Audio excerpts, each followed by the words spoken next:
शुरू से पढ़ रहे हैं। भरत का पिता के श्राद्ध में ब्राह्मणों को बहुत धन रत्न आदि का दान देना। 13वें दिन अस्थि संचय का शेष कार्य पूर्ण करने के लिए पिता की चिता भूमि पर जाकर भरत और शत्रुघ्न का विलाप करना और वशिष्ठ तथा सुमंत्र का उन्हें समझाना। तदनंतर दशाह व्यतीत हो जाने पर राजकुमार भरत ने 11वें दिन आत्मशुद्धि के लिए स्नान और एकादशाह श्राद्ध का अनुष्ठान किया। फिर 12वां दिन आने पर उन्होंने अन्य श्राद्ध कर्म मासिक और सपिंडीकरण श्राद्ध किए। अगला पृष्ठ 383। उसमें भरत ने ब्राह्मणों को धन रत्न प्रचुर अन्न बहुमूल्य वस्त्र नाना प्रकार के रत्न बहुत से बकरे चांदी और बहुतेरी गौएं दान की। राजपुत्र भरत ने राजा के पारलौकिक हित के लिए बहुत से दास दासियां सवारियां तथा बड़े बड़े घर भी ब्राह्मणों को दिए। तदनंतर 13वें दिन प्रातः काल महाबाहु भरत शोक से मूर्छित होकर विलाप करने लगे। उस समय रोने से उनका गला भर आया था।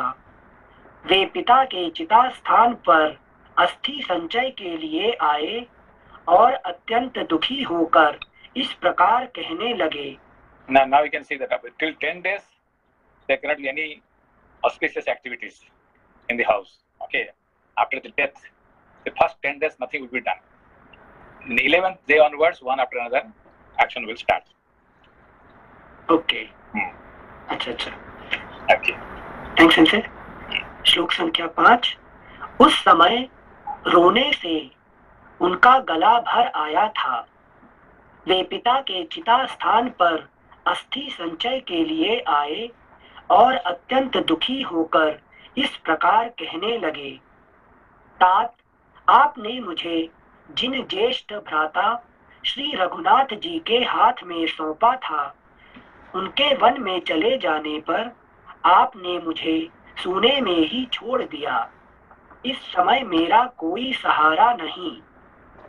तात, नरेश्वर, जिन अनाथ हुई देवी के एकमात्र आधार पुत्र को आपने वन में भेज दिया, उन माता कौशल्या को छोड़कर आप कहाँ चले गए? पिता की चिता का वह स्थान मंडल भस्म से भरा हुआ था। अत्यंत दाह के कारण कुछ लाल दिखाई देता था। वहां पिता की जली हुई हड्डियां बिखरी हुई थीं। पिता के शरीर के निर्वाह का वह स्थान देखकर भरत अत्यंत विलाप करते हुए शोक में डूब गए। उस स्थान को देखते ही वे दीन भाव से रोकर पृथ्वी पर गिर पड़े, जैसे इंद्र का यंत्रबद्ध ऊंचा ध्वज ऊपर को उठाए जाते समय खिसक कर गिर पड़ा हो। तब उनके सारे मंत्री उन पवित्र व्रत वाले भरत के पास आ पहुंचे। जैसे पुण्यों का अंत होने पर स्वर्ग से गिरे हुए राजा ययाति के पास अष्टक आदि राजर्षि आ गए थे।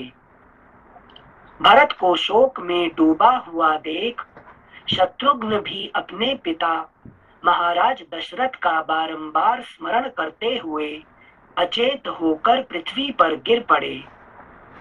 वे समय समय पर अनुभव में आए हुए पिता के लालन पालन संबंधी उन गुणों का स्मरण करके अत्यंत दुखी हो सुध बुध खोकर उन्मत्त के समान विलाप करने लगे।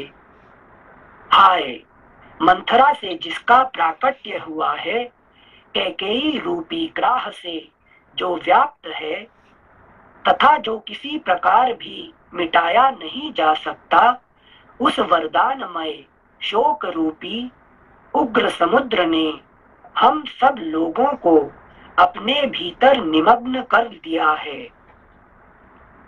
उस वरदानमय शोक रूपी उग्र समुद्र ने हम सब लोगों को अपने भीतर निमग्न कर दिया है। इनसे why here it's being referred as a boon, वरदानमय शोक रूपी उग्र समुद्र ने हम सब because Dasarath gave the boon. That's why all the problem happened. Dasarath gave boon to Kaikeyi. Okay. Got it. I thought Dasharath passing away, in that context the boon word is referred here. No, okay, but it was started by Manthara. Okay. Yes. Thank you, Sensei. She reminded Kaikeyi of the boons. Okay. Thank you, Sensei. श्लोक संख्या 14। तात आपने जिनका सदा लाड प्यार किया है तथा जो सुकुमार और बालक हैं, उन रोते बिलखते हुए भरत को छोड़कर आप कहाँ चले गए?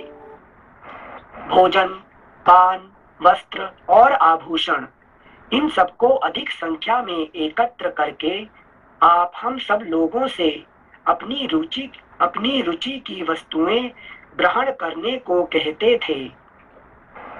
अब कौन हमारे लिए ऐसी व्यवस्था करेगा? आप जैसे धर्मज्ञ महात्मा राजा से रहित होने पर पृथ्वी को फट जाना चाहिए। इस फटने के अवसर पर भी जो यह फट नहीं रही है, यह आश्चर्य की बात है। पिता स्वर्गवासी हो गए और श्री राम वन में चले गए। अब मुझ में जीवित रहने की क्या शक्ति है? अब तो मैं अग्नि में ही प्रवेश करूंगा। बड़े भाई और पिता से हीन होकर इक्ष्वाकुवंशी नरेशों द्वारा पालित इस सूनी अयोध्या में मैं प्रवेश नहीं करूंगा। अगला पृष्ठ 384। तपोवन को ही चला जाऊंगा। उन दोनों का विलाप सुनकर और उस संकट को देखकर समस्त अनुचर वर्ग के लोग पुनः अत्यंत शोक से व्याकुल हो उठे। उस समय भरत और शत्रुघ्न दोनों भाई विषादग्रस्त और थकित होकर टूटे सींगों वाले दो बैलों के समान पृथ्वी पर लौट रहे थे। तदनंतर दैवी प्रकृति से युक्त और सर्वज्ञ वशिष्ठ जी, जो इन श्री राम आदि के पिता के पुरोहित थे, भरत को उठाकर उनसे इस प्रकार बोले, प्रभो, तुम्हारे पिता के दाह संस्कार हुए यह 13वां दिन है। अब अस्थि संचय का जो शेष कार्य है, उसके करने में तुम यहाँ विलंब क्यों कर रहे हो, क्यों लगा रहे हो? भूख प्यास, शोक मोह तथा जरा मृत्यु। भूख प्यास, शोक मोह तथा जरा मृत्यु, ये तीन द्वंद्व सभी प्राणियों में समान रूप से उपलब्ध होते हैं। इन्हें रोकना सर्वथा असंभव है। ऐसी स्थिति में तुम्हें इस तरह शोकाकुल नहीं होना चाहिए। भूख प्यास शोक मोह, since शोक मोह भी, how can शोक मोह be in equal quantity present in everyone? If somebody has wisdom, have knowledge, would he also? This is only for the ordinary people, not for the. It's not talking about the enlightened person. Okay. Okay. Thank you, Sanjay. श्लोक संख्या 23। भूख प्यास, शोक मोह तथा जरा मृत्यु, ये तीन द्वंद्व सभी प्राणियों में समान रूप से उपलब्ध होते हैं। सभी प्राणी here, okay? प्राणी means all the normal living beings. Okay.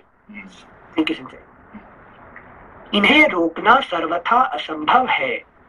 ऐसी स्थिति में तुम्हें इस तरह शोकाकुल नहीं होना चाहिए।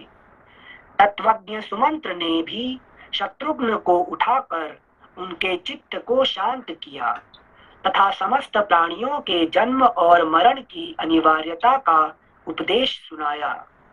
उस समय उठे हुए वे दोनों यशस्वी नरश्रेष्ठ वर्षा और धूप से मलिन हुए दो अलग अलग इंद्रध्वजों के समान प्रकाशित हो रहे थे।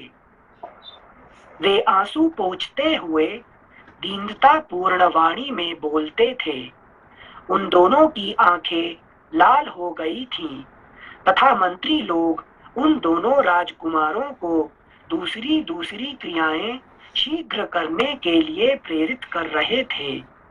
इस प्रकार श्री वाल्मीकि निर्मित आर्ष रामायण आदि काव्य के अयोध्या कांड में 77वां सर्ग पूरा हुआ। अष्टसप्ततितमः सर्गः। शत्रुघ्न का रोष, उनका कुब्जा को घसीटना और भरत जी के कहने से उसे मूर्छित अवस्था में छोड़ देना। 13वें दिन का कार्य पूर्ण करके श्री रामचंद्र जी के पास जाने का विचार करते हुए शोक संतप्त भरत से लक्ष्मण के छोटे भाई शत्रुघ्न ने इस प्रकार कहा, भैया, जो दुख के समय अपने तथा आत्मीय जनों के लिए तो बात ही भैया जो दुख के समय अपने तथा आत्मीय जनों के लिए तो बात ही क्या है, समस्त प्राणियों को भी सहारा देने वाला है। वे सत्व गुण संपन्न श्री राम एक स्त्री के द्वारा वन में भेज दिए गए। यह कितने खेद की बात है। एक स्त्री के द्वारा। हाँ। मंत्रा ना? नहीं, मंत्र नहीं, अभी कैकेयी की बात कर रहे हैं। आपको मंत्र भी आप कह सकते हैं, मगर भेजा तो कैकेयी है ना। अच्छा, थैंक यू चिंतन। श्लोक संख्या 3। यहाँ पर मीनिंग कैकेयी इज दैट स्त्री, that woman, because of which Ramayana जो पूरा एक तरीके से रचा जा रहा है, राम जी जा रहे हैं। Likewise in Mahabharata that is Draupadi. Draupadi is not what you call that category. Okay, Draupadi is not in that category. Okay. Thank you, sir. श्लोक संख्या 2। भैया, because in Ramayana based upon only one story. Okay, only one story. Okay, only one character is the hero. Rama is hero, and everything goes around him. But in Mahabharata, it is not one character who is important. Here, Bhishma is also a character. Drona is also a character. Krishna is of course a major character. So each one is a character. Yudhishthira also is another character. So Mahabharata is different from Ramayana. Ramayana is totally 100% based upon one character, Rama. Everybody else has to go along with Rama. Okay. Although each one, even Hanuman is a great character, but still Hanuman also has to go along with Rama. Bharata also a great character, but he also has to go with Rama. So everybody go along with Rama. But whereas in Mahabharata, that's not the point. Understand? Yes, Sensei. Wherever Rama moves, the whole story. Everything will move. Even Rama is not there. Still, the talk now, Rama is not here. But the talk is going on about whom? About Rama, yes. Rama. Even though he is not there. Okay. But whereas, when there is a Drona and Draupadi fighting, there Krishna is nowhere. Understand? Right. When Bhishma is having problem with Ambalika, this, or whatever problem happening, so Krishna has nothing to do with that. Okay. Krishna sometimes comes, sometimes goes. But here Rama is not like that. Rama 100%, the whole story moves along with the Rama. Understand the difference between Ramayana and Mahabharata? It's very clear now. I was just thinking, I was about to give example of Lava Kusha in jungle, but there also everything what they are doing, what story they are singing the song of Rama. Yes. Okay. So without Rama, nothing moves without Rama. Okay. Yes, Sensei. Understand here? So what is the difference between Ramayana and Mahabharata? So Ramayana, main hero only one. Every event or character, everything revolves around Rama. He is a central character. In Mahabharata, there are many great characters, and Krishna will come and go, but not the story will not revolve only around Krishna. So, what you have understood from the Mahabharata and Ramayana then? How do you take these two epics? Let me try, Sensei. So, Ramayana, Ram here represents Gyan, Vairagya. So, all that characteristics or the quality or the attributes, that wisdom I should acquire is my self-effort. Here, live the life with the wisdom. Okay? We live the life with the wisdom. Okay, with Gyan and Vivek, okay, with wisdom, with discrimination capacity, live the whole life. That is Ramayana. But whereas in Mahabharata, the one character is not important. There are thousands and thousands of characters who are equally important. As Krishna, so also Bhishma. As Krishna, so also Yudhishthira, so also Arjuna, so also Bhima. So each character is equally important. So then how do you take that one? And all the experiences of the life you make use of for the wisdom. Okay, but here live the life according to wisdom. There make all experiences of the life as wisdom. Convert into the wisdom. Wow. That is the difference here. Understand the difference? Very good. That is the two epics, Ramayana and Mahabharata. We have to learn. Okay. Namaste, Sensei. Namaste. Yes. Sensei, also you had one time explained that Rama's life is to be followed. Rama's life to be followed. Krishna is only to be worshipped, not to be followed. Okay. Yeah. So it's because Rama is followed, to be followed means what? Follow the wisdom. The wisdom, right. What you have gained, follow the wisdom. Okay. Rama following means Rama is not a person to be followed. Rama is the wisdom. Rama is the discriminative capacity to be followed. Okay. Thank you, Sensei. In the explanation, living life with wisdom, I can understand as a goal, as a purushartha. The second one, meaning one thing is living life with wisdom, I have to put self-effort all the time. Whereas Mahabharata, converting all my experiences into wisdom. Because see, whatever I learned, see, for example, today you went to, suppose your office, and your boss said something, your subordinate said something, so everybody, so you surprised, why this fellow said like this to me? Okay, till yesterday, these fellows are different, and today is different. Why he became behave different? Oh, that means human beings are changeable. So okay, so there you take it as this experience, take it as a wisdom. Understand the point here? Yes, Sensei. Got it. Understand the point here? Sensei, meaning both these epics together makes every moment of this life beautiful. The whole life is, the human life is celebration. Life is a celebration.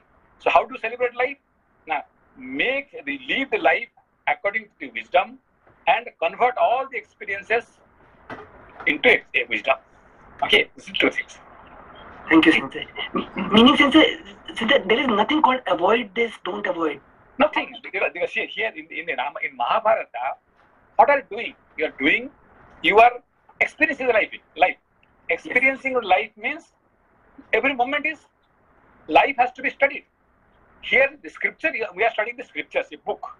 But there, you are studying the life itself. Every moment you are studying.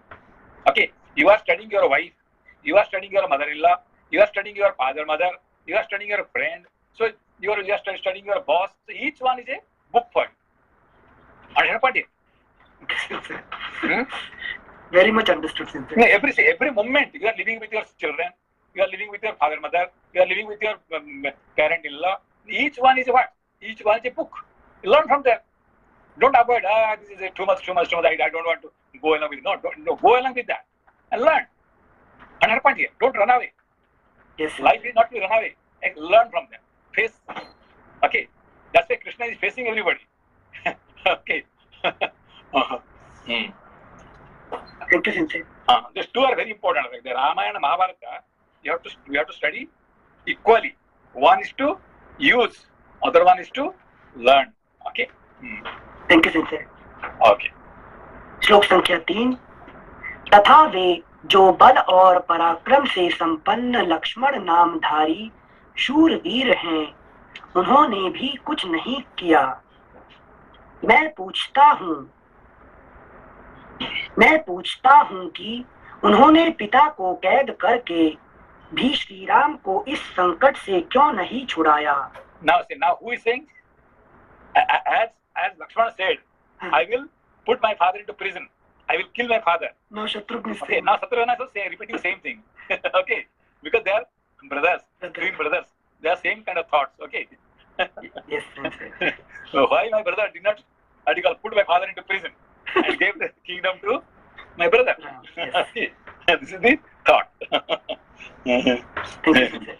You can see the thought of Ram and Bharat, they have similar thought, and Lakshman and Shatrughna, they have similar thought. Okay. हाँ सिंचन के तो Bharat it is still conflicting right usually माता का गुण पुत्र में जाता है सो कैकेयी's thought is not disturbing Bharat's characteristics. See, the what do you call it? Our mind, our manas mind, okay, it has two extreme quality.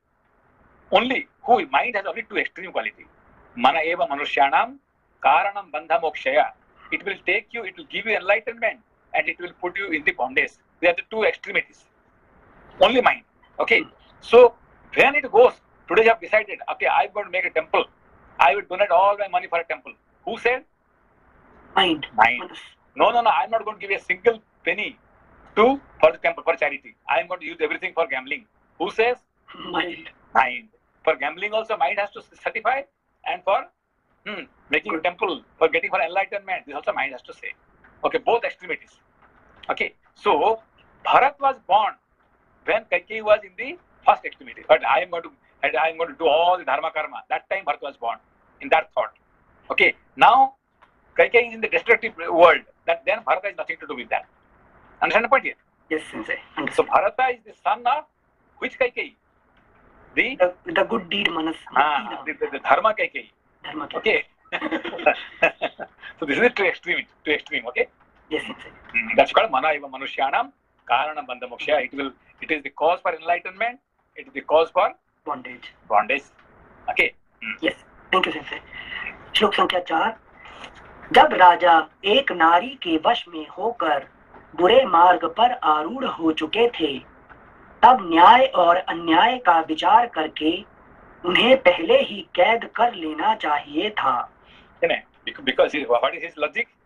Because he is not using his own wisdom, discriminative capacity, so you should have put him in the jail. And about whom? His own father. He's talking about his own father. Put him in the jail. Since if father hears these kind of conversation, but Dasharath as father, he must be watching in his Preta Sharira. What might no. Even father also told same thing. He also said same thing. Father Dasarath also told Rama, okay, you have the right to put me in the jail. You should put you forcefully. I will be happy. Okay, because see, I cannot get away from the dharma. I have given boon to Kaikeyi and I cannot get away. But you, I will be happy if you can put me in the jail, or if you can forcefully take over the kingdom. I will be very happy. Please do it. Right. Okay, that he said. Yes. So that's where Dasarath was great. Why Dasarath was great? Because he also said same thing. What Lakshmana said, same thing what Shatrughna said, and what Dasarath said. Okay. Yes, Sensei. Thank you, Sensei. श्लोक संख्या 5 लक्ष्मण के छोटे भाई शत्रुघ्न जब इस प्रकार रोष में भरकर बोल रहे थे उसी समय कुब्जा समस्त आभूषणों से विभूषित हो उस राजभवन के पूर्व द्वार पर आकर खड़ी हो गई. This is an important chapter. Which one? This chapter which Shatrughna is coming here. Okay. So very rarely he comes. He doesn't come in very often. Shatrughna is not appearing very often. Okay. Lakshmana comes very often. Ram of course he comes often. Even Bharata also comes, but Shatrughna comes very rarely. So whenever a Shatrughna comes, we have to very careful about understanding each one, each word. Okay. Yes, I'll read number 5 again. Lakshman के छोटे भाई शत्रुघ्न जब इस प्रकार रोष में भरकर बोल रहे थे उसी समय कुब्जा समस्त आभूषणों से विभूषित हो उस राजभवन के पूर्व द्वार पर आकर खड़ी हो गई. So now understand the point here. Okay. Did you hear about Kubja for such a long time? No, Sensei. No word. Okay. No word. So did you hear about the Shatrughna also such a long time? No. When Shatrughna comes, Kubja comes. Now understand here. Here's the important point. Okay. Because the chapter of Shatrughna comes, the same time the topic of Kubja appearing. Why it is so? Sensei, because Shatrughna can only win over such enemy. Only Shatrughna can find the enemy. Others cannot find. Okay. For us, now but Kubja is gone. Why do you have to talk about that? She is not a topic to be discussed. We don't like her. the culprit. So so we have a dislike, so we don't want to talk about her. But not talking about Kubja will not finish. Kubja power will increase. Now how Kubja's power has increased now? Now she is wearing all the jewelries. She's now who is ruling over the palace now? Kubja. Who is the queen of Ayodhya? Kubja. It is Kubja. Now he's showing that one. So only who recognizes? Only Shatrugna. Now the queen of Ayodhya is Kubja. Why? Because Ram has gone, Lakshmana has gone. So Kubja is now the queen. Okay. So that's recognized by Shatrugna. Thank you, Sensei. First time when I read number 5, I didn't even recognize this meaning. Sensei. That's why it's very important. Every topic is again important here. Thank you, Sensei. श्लोक संख्या 6, उसके अंगों में उत्तमोत्तम चंदन का लेप लगा हुआ था. See, the Chandan is not in Bharat, the emperor Bharat. Chandan is not on the Kausalya, not Shatrugna. Chandan is on the Kubja. Okay? उसके अंगों में उत्तमोत्तम चंदन का लेप लगा हुआ था तथा वह राज रानियों के पहनने योग्य विविध वस्त्र धारण करके भांति भांति के आभूषणों से सज धज कर वहां आई थी. अगला पृष्ठ 385. करधनी की विचित्र लड़ियों तथा अन्य बहुसंख्यक सुंदर अलंकारों से अलंकृत हो वह बहुत सी रस्सियों में बंधी हुई बानरी के समान जान पड़ती थी. वही सारी बुराइयों की जड़ थी. वही श्री राम के वनवास रूपी पाप का मूल कारण थी. उस पर दृष्टि पड़ते ही द्वारपाल ने उसे पकड़ लिया और बड़ी निर्दयता के साथ घसीट लाकर शत्रुघ्न के हाथ में देते हुए कहा. Because now see here, the Dwarpal, they are seeing Kubja for the first time. She is there in the palace, okay. But now they are not taking Kubja to anywhere else. They are bringing to Shatrugna. Understand here? So they are not taking Kubja to Bharat, not to anybody. They are bringing to only Shatrugna. Okay. Understand here? Because they know whom to send. Okay. Who will punish, right? Sensei? No. Who is the killer of Shatru? Everybody knows. Okay. Yes, Sensei. Thank you, Sensei. श्लोक संख्या 8. वही सारी बुराइयों की जड़ थी. वही श्री राम के वनवास रूपी पाप का मूल कारण थी. उस पर दृष्टि पड़ते ही द्वारपाल ने उसे पकड़ लिया और बड़ी निर्दयता के साथ घसीट लाकर शत्रुघ्न के हाथ में देते हुए कहा. राजकुमार, जिसके कारण श्री राम को वन में निवास करना पड़ा है और आप लोगों के पिता ने शरीर का परित्याग किया है, वह क्रूर कर्म करने वाली पापिनी यही है. आप इसके साथ जैसा बर्ताव उचित समझें करें. द्वारपाल की बात पर विचार करके शत्रुघ्न का दुख और बढ़ गया. उन्होंने अपने कर्तव्य का निश्चय किया और अंतःपुर में रहने वाले सब लोगों को सुनाकर इस प्रकार कहा. इस पापिनी ने मेरे भाइयों तथा पिता को जैसा दुस्सह दुख पहुंचाया है, अपने उस क्रूर कर्म का वैसा ही फल यह भी भोगे. ऐसा कहकर शत्रुघ्न ने सखियों से घिरी हुई कुब्जा को तुरंत ही बलपूर्वक पकड़ लिया. सखियों से घिरी हुई, not only Kubja, but the gang of the entire Kubja gang. So okay, so everybody is. So that means what? Who are the gang? All the 6 Shatrus, all the 6 enemies, not just the Lobh. Kam, Krodh, Lobh, Madhamacharya, all they are all in one gang. Okay. Thank you, Sensei. श्लोक संख्या 12. ऐसा कहकर शत्रुघ्न ने सखियों से घिरी हुई कुब्जा को तुरंत ही बलपूर्वक पकड़ लिया. वह डर के मारे ऐसा चीखने चिल्लाने लगी कि वह सारा महल गूंज उठा. फिर तो उसकी सारी सखियां अत्यंत संतप्त हो उठीं और शत्रुघ्न को कुपित जानकर सब ओर भाग चली. उसकी संपूर्ण सखियों ने एक जगह एकत्र होकर आपस में सलाह की कि जिस प्रकार इन्होंने बलपूर्वक कुब्जा को पकड़ा है, उससे जान पड़ता है ये हम लोगों में से किसी को जीवित नहीं छोड़ेंगे। Because Shatrugna has caught hold, the main. So then everybody is going to catch hold everybody else. So let us run away. Okay. Now he said, now where they will run away? Where they will run away? They'll try to find new hosts, Sensei. Where? No. Where they will run away? Sensei, Man ke paas again should go to KK, no? Now the man is no more incapable. Now look, now read that one. Next. Okay. अतः हम लोग परम दयालु, उदार, धर्मज्ञ और यशस्विनी महारानी कौसल्या की शरण में चलें। देखो, understand? No, this is a very important point here. Now, where they see now when this all the enemies, where they can hide? Behind the sattva. It is only the heart. Okay, because of our compassion. I mean, now somebody has killed a person. Okay, somebody, you know that fellow is a killer, but that fellow says, I'm sorry, I made a mistake, and please excuse me for that. Then what immediately? Okay, now he made a mistake, so leave him.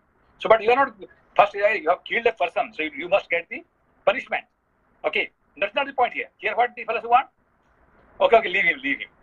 Okay, now understand the point here. So that is called the heart. Sometimes does the wrong things. Okay, gives the protection to the wrong things. Okay. And since it does wrong thing because chitta is shuddha, so it can get impurity. It can get impure easily. Thank you, Sensei. श्लोक संख्या 15। अतः हम लोग परम दयालु, उदार, धर्मज्ञ और यशस्विनी महारानी कौसल्या की शरण में चले। इस समय वे ही हमारी निश्चल गति हैं।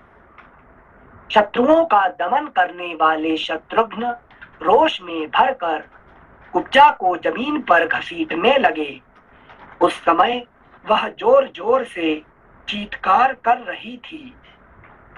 जब मंथरा घसीटी जा रही थी, उस समय उसके नाना प्रकार के विचित्र आभूषण टूट टूट कर पृथ्वी पर इधर उधर बिखरे जाते थे। आभूषणों के उन टुकड़ों से वह शोभाशाली विशाल राजभवन नक्षत्र मालाओं से अलंकृत शरत काल के आकाश की भांति अधिक सुशोभित हो रहा था। बलवान नरश्रेष्ठ शत्रुघ्न जिस समय रोष पूर्वक मंथरा को जोर से पकड़कर घसीट रहे थे, उस समय उसे छुड़ाने के लिए कैकेयी उनके पास आई। तब उन्होंने उसे धिक्कारते हुए उसके प्रति बड़ी कठोर बातें कही, उसे रोष पूर्वक फटकारा। शत्रुघ्न के वे कठोर वचन बड़े ही दुखदाई थे। उन्हें सुनकर कैकेयी को बहुत दुख हुआ। वह शत्रुघ्न के भय से थर्रा उठी और अपने Kaikeyi also, whom she is afraid? It is not Bharat. It is not Ram. It is Shatrugna. Okay. So since man is not afraid of Gyan, man is not afraid of Dharma. Man is not oh yeah, okay. That's why it can do a Dharma, right? Sensei, why Kaikeyi is afraid of Shatrugna? Sorry, वो समझ में नहीं आया। What is the meaning of Shatrugna? The one who can find the enemies. No, Shatrugna. Gna means Shatrun Hanti. The one who can kill the Shatru perfectly. Catch hold and kill. Okay. So Rama cannot kill. Lakshmana cannot kill. Bharat cannot kill. Only Shatrugna can find out and kill. Okay. The real enemy. Okay. So real enemies are who are hiding inside us. Okay. That's why that's what you call. Dasharatha asked, you gave the name Shatrugna. So which Shatru is going to kill? Okay. Can you Ram is going to kill Ravana, Kumbhakarna. Okay. Lakshmana is going to kill Meghanad. Again, all these people are all great. So everybody, but Shatrugna you gave the name. So who gave the name? It is Vasishtha. So which Shatru is going to kill? Oh, he is going to kill the one, those whom nobody can kill. Okay. the real enemies. Others are not real enemies; they are outside. But all these enemies who are inside hiding us, so he's got to kill them. So those enemies who are in the palace, hiding in the palace, so he's got to kill. He's not going to go to Lanka to kill Ravana. Okay, he's going to kill those enemies who are sitting inside the palace itself. Who? All these enemies. Okay. Got it. Thank you, Sensei. Okay. ठीक है sense. श्लोक संख्या 21। शत्रुघ्न को क्रोध में भरा हुआ देख भरत ने उनसे कहा, सुमित्रा कुमार क्षमा करो, स्त्रियां सभी प्राणियों के लिए अवध्य होती हैं। Now, who is protecting now? Bharat now is become. Okay, forgive. Okay, but Shatru doesn't want to forgive. Okay, but Bharat says, okay, now forgive. Since here Shatrugna, like Bharat has stopped because धर्म के हिसाब से स्त्रियों को क्षमा कर देना चाहिए। Okay, हाँ, please forgive comes into to dharma. Okay, to heart. Shatrugna does not forgive. Okay, he doesn't know how to forgive. Okay, the enemy has to be killed. That's all. No logic, nothing. No logic. श्लोक संख्या 21। शत्रुघ्न को क्रोध से भरा हुआ देख भरत ने उनसे कहा, सुमित्रा कुमार क्षमा करो, स्त्रियां सभी प्राणियों के लिए अवध्य होती हैं। यदि मुझे यह भय न होता कि धर्मात्मा श्री राम मातृघाती समझकर मुझसे घृणा करने लगेंगे, तो मैं भी इस दुष्ट आचरण करने वाली पापिनी कैकेयी को मार डालता। धर्मात्मा श्री रघुनाथ जी तो इस कुब्जा के भी मारे जाने का समाचार यदि जान लें, तो वे निश्चय ही तुमसे और मुझसे, अगला पृष्ठ 386, बोलना भी छोड़ देंगे। भरत जी की यह बात सुनकर लक्ष्मण के छोटे भाई शत्रुघ्न मंथरा के वध रूपी दोष से निवृत्त हो गए और उसे मूर्छित अवस्था में ही छोड़ दिया। मंथरा कैकेयी के चरणों में गिर पड़ी और लंबी सांस खींचती हुई अत्यंत दुख से आर्त हो करुण विलाप करने लगी। शत्रुघ्न के पटकने और घसीटने से आर्त एवं अचेत हुई कुब्जा को देखकर भरत की माता कैकेयी धीरे धीरे उसे आश्वासन देने, होश में लाने की चेष्टा करने लगी। उस समय कुब्जा पिंजड़े में बंधी हुई क्रौंची की भांति कातर दृष्टि से उसकी ओर देख रही थी। इस प्रकार श्री वाल्मीकि निर्मित आर्ष रामायण आदि काव्य के अयोध्या कांड में 78वां सर्ग पूरा हुआ। Now see the example. What example he gave? जैसे कुब्जा पिंजड़े में बंधी हुई क्रौंची की भांति। What is meaning? Shatrugna, he did not kill, but he captured and put her in the cage. Okay. So now the desire is caged. It can be used. The desire, how? For the example, Lord Shiva, what happened? He is keeping all his desires in the jata form. Okay, Lord Shiva's head is what? Jata. Jata means what? Caged. So when what you call Daksha made a mistake, what he did? He just put take out one hair and put, and that who was born? Veerabhadra. Understand the point here? So one hair become enough to destroy the entire Daksha and everybody. Understand the point here? One hair. Why? Because normally he doesn't have any desire, but one desire he's keeping in the cage. Cage means what? In the cage. Jata is cage. He did not do mundan. Okay. Yes. Because sannyasis they mundan, they don't keep the desire itself. They take out everything. But Lord Shiva is not doing mundan. He is keeping jata. Jata means what is caged. Understand now what he did this Shatrugna. Since by first reading, definitely no. I just thought example, but now understood. So he caged. Cage means, yeah, whenever is necessary, I can use. Okay. He did not kill, but he caged.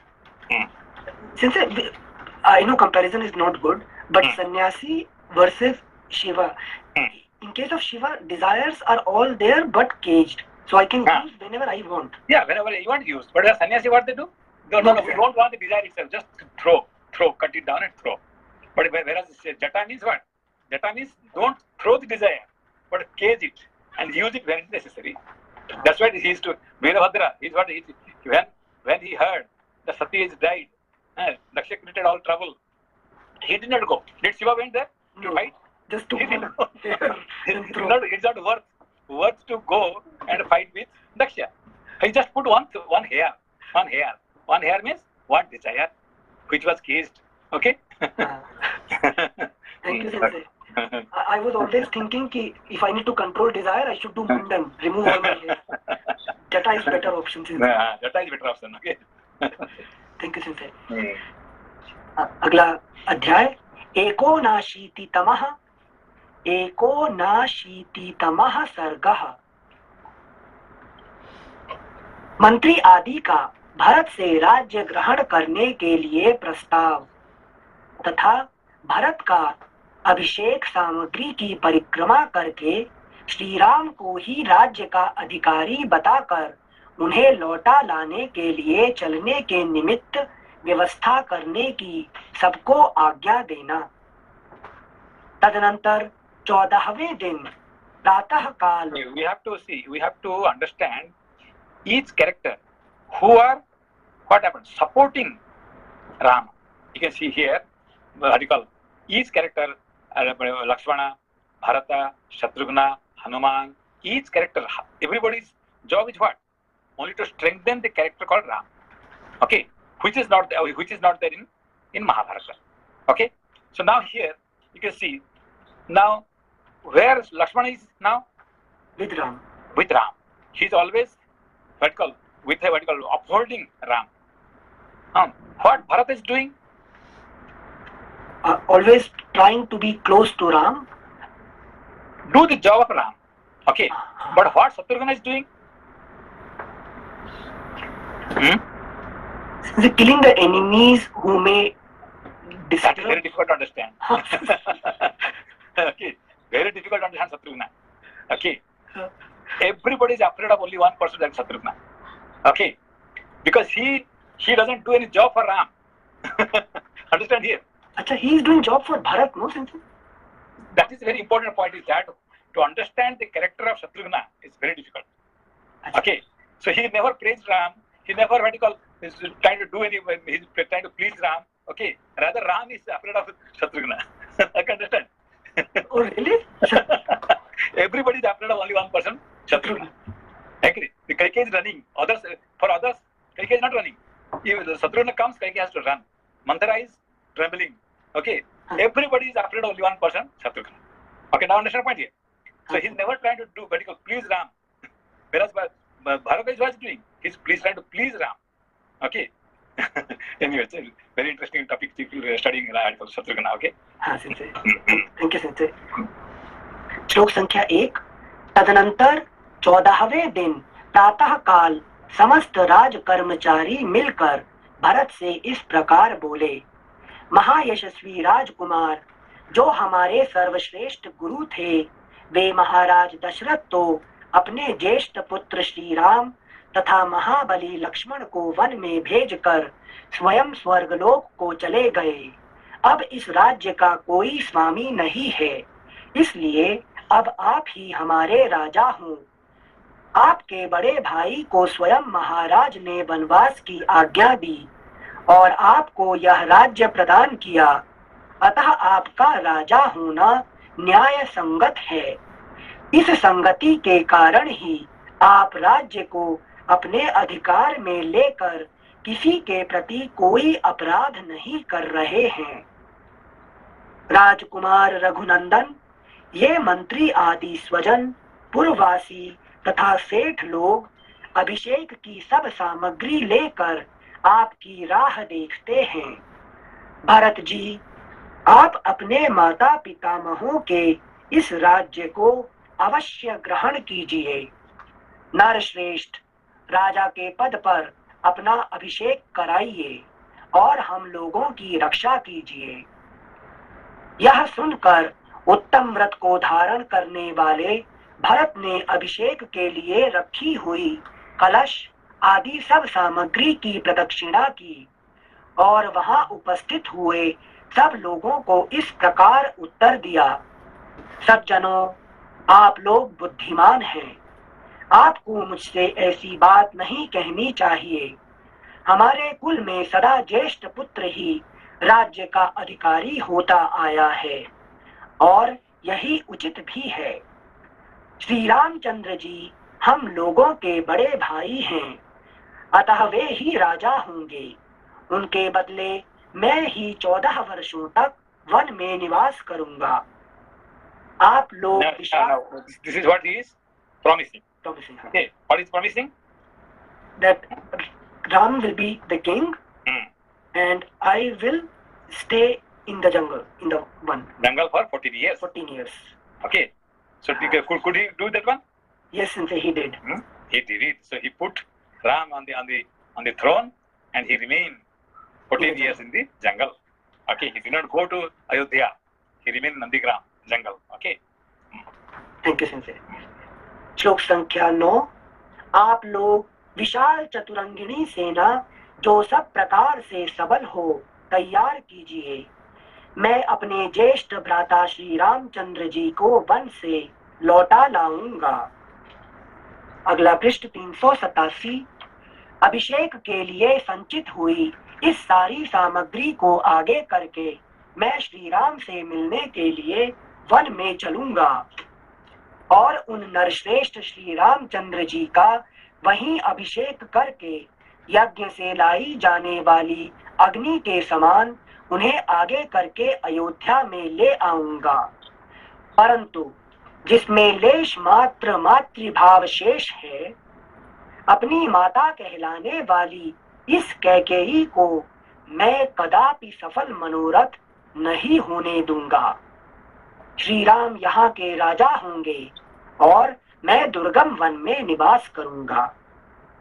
कारीगर आगे जाकर रास्ता बनाएं, ऊंची नीची भूमि को बराबर करें तथा मार्ग में दुर्गम स्थानों की जानकारी रखने वाले रक्षक भी साथ साथ चलें।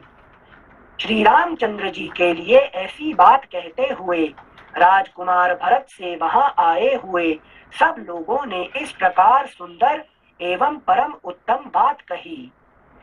भरत जी, ऐसे उत्तम वचन कहने वाले आपके पास कमल वन में निवास करने वाली लक्ष्मी अवस्थित हो, क्योंकि आप राजा के ज्येष्ठ पुत्र श्री राम को स्वयं ही इस पृथ्वी का राज्य लौटा देना चाहते हैं।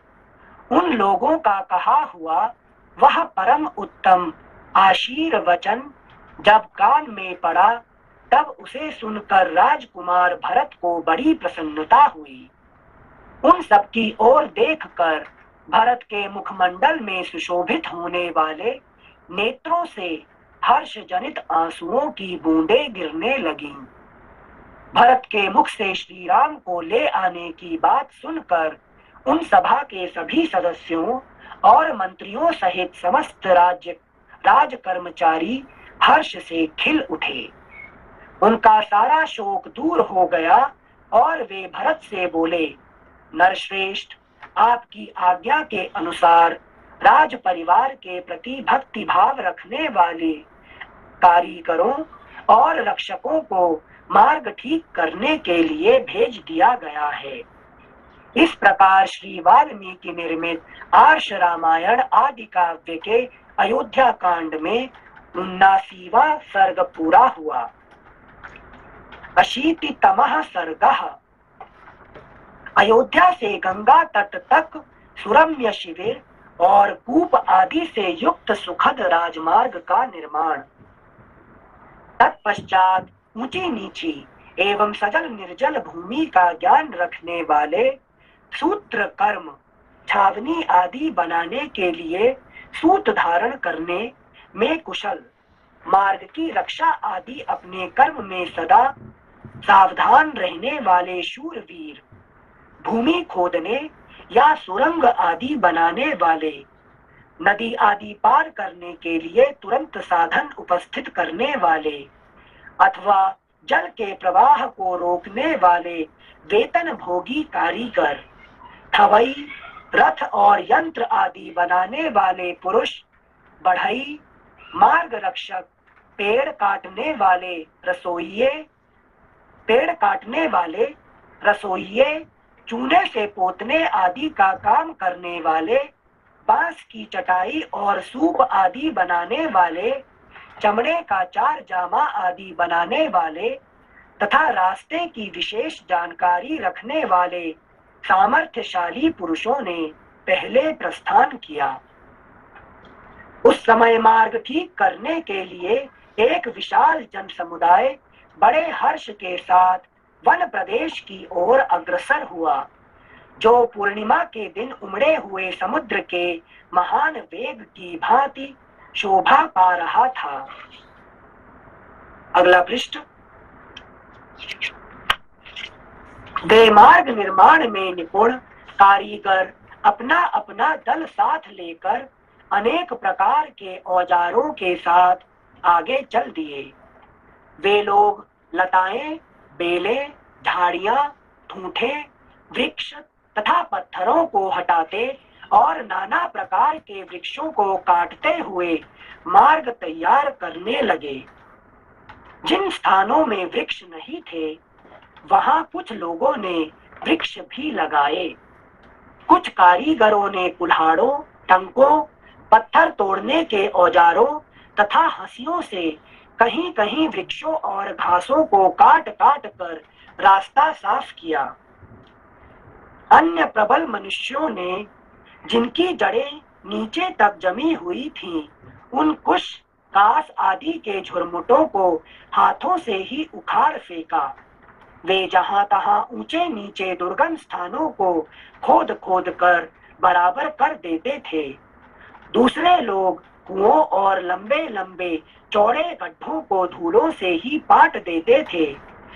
जो स्थान नीचे होते, वहां सब ओर से मिट्टी डालकर वे उन्हें शीघ्र ही बराबर कर देते थे। उन्होंने जहां पुल बांधने के योग्य पानी देखा, वहां पुल बांध दिए। जहां पकरीली जमीन दिखाई दी, वहां उसे ठोक पीट कर मुलायम कर दिया, और जहां पानी बहने के लिए मार्ग बनाना आवश्यक समझा, वहां बांध काट दिया। इस प्रकार विभिन्न देशों में वहां की आवश्यकता के अनुसार कार्य किया। छोटे छोटे सोतों को, जिनका पानी सब ओर बह जाया करता था, चारों ओर से बांधकर शीघ्र ही अधिक जल वाला बना दिया। इस तरह थोड़े ही समय में उन्होंने भिन्न भिन्न आकार प्रकार के बहुत से सरोवर तैयार कर दिए, जो अगाध जल से भरे होने के कारण समुद्र के समान जान पड़ते थे।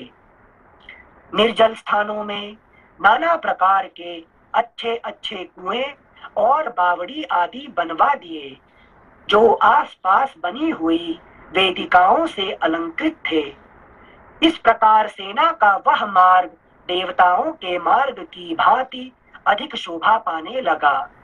उसकी भूमि पर चूना, सुर्खी और कंक्रीट बिछाकर उसे कूट पीट कर पक्का कर दिया गया था। उसके किनारे किनारे फूलों से सुशोभित वृक्ष लगाए गए थे। वहां के वृक्षों पर मतवाले पक्षी चहक रहे थे। सारे मार्ग को पताकाओं से सजा दिया गया था। उस पर चंदन मिश्रित जल का छिड़काव किया गया था तथा अनेक प्रकार के फूलों से वह सड़क सजाई गई थी। मार्ग बन जाने पर जहां तहां छावनी आदि बनाने के लिए जिन्हें अधिकार दिया गया था, कार्य में तत्चित्त रहने वाले उन लोगों ने भरत की आज्ञा के अनुसार सेवकों को काम करने का आदेश देकर जहां स्वादिष्ट फलों की अधिकता थी, उन सुंदर प्रदेशों में छावनियां बनवाईं, और जो भरत को अभीष्ट था, मार्ग के भूषण रूप उस शिविर को नाना प्रकार के अलंकारों से और भी सजा दिया। वास्तुकर्म के ज्ञाता विद्वानों ने उत्तम नक्षत्रों और मुहूर्तों में महात्मा भरत के ठहरने के लिए जो जो स्थान बने थे, उनकी प्रतिष्ठा करवाई। मार्ग में बने हुए वे निवेश, विश्राम स्थान इंद्रपुरी के समान शोभा पाते थे। उनके चारों ओर खाइयां खोदी गई थीं। धूल मिट्टी के ऊंचे ढेर लगाए गए थे। खेमों के भीतर इंद्रनील मणि के बनी हुई प्रतिमाएं सजाई गई थीं। अगला पृष्ठ 389। गलियों और सड़कों से उनकी विशेष शोभा होती थी। राजकीय गृहों और देवस्थानों से युक्त वे शिविर चूने पुते हुए प्राकारों, चहार दीवारियों से घिरे थे। सभी विश्राम स्थान पताकाओं से सुशोभित थे। सर्वत्र बड़ी बड़ी सड़कों का सुंदर ढंग से निर्माण किया गया था। विटंकों, कबूतरों के रहने के स्थानों, कावकों और ऊंचे ऊंचे श्रेष्ठ विमानों के कारण उन सभी शिविरों की बड़ी शोभा हो रही थी। नाना प्रकार के वृक्षों और वनों से सुशोभित, शीतल निर्मल जल से भरी हुई और बड़े बड़े मत्स्यों से व्याप्त गंगा के किनारे तक बना हुआ वह रमणीय राजमार्ग उस समय बड़ी शोभा पा रहा था। अच्छे कारीगरों ने उसका निर्माण किया था। रात्रि के समय वह चंद्रमा और तारागणों से मंडित निर्मल आकाश के समान सुशोभित होता था। इस प्रकार श्री वाल्मीकि निर्मित आर्ष रामायण आदि काव्य के अयोध्या कांड में 80वां सर्ग पूरा हुआ। ओके, नमस्ते सर। नमस्ते नमस्ते नमस्ते नमस्ते।